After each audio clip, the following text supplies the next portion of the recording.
So let's take a look at the action here.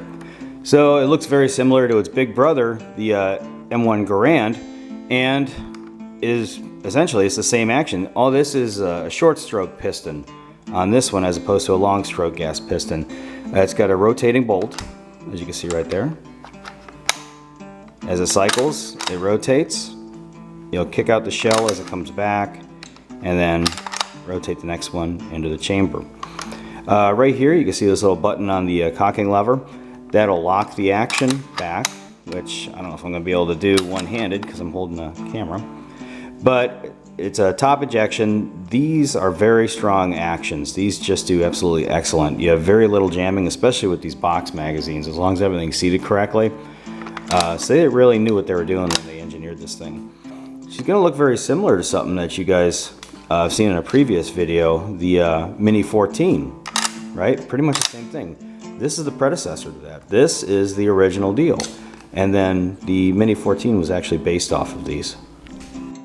So the M1 Carbine shoots these 30 caliber, 30 carbine cartridges, which are essentially pistol cartridges, about the same size as a 357. Now these were balked at initially, said not enough power for the guys out in the field, but they certainly did the job as time ended up showing.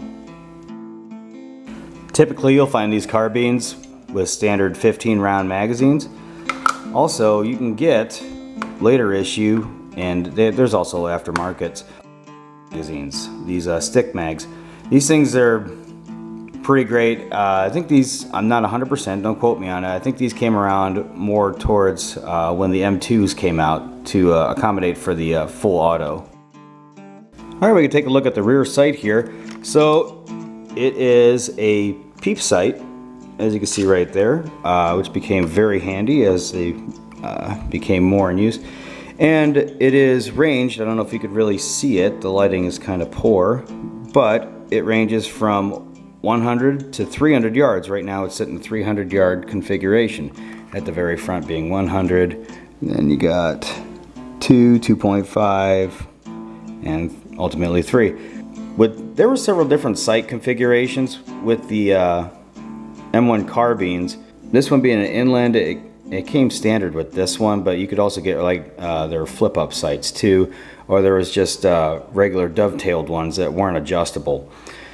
These are great because you can adjust for windage on there along with the elevation, so it makes for a very versatile, handy rifle. And since we're checking out sights, you're going to see the fixed front sight on there with these protective wings. Okay, it's going to actually be pinned in place. You can actually put a bayonet lug on the rifle here. So you got to remove that pin, remove the sight, and pretty much replace the whole assembly. I wanted to keep my rifle as original as possible, so this is the original configuration with just the regular fixed sight with no bayonet lug, and that's a-okay with me. But you can find other models that do have that. Alright guys, let's get started on this thing.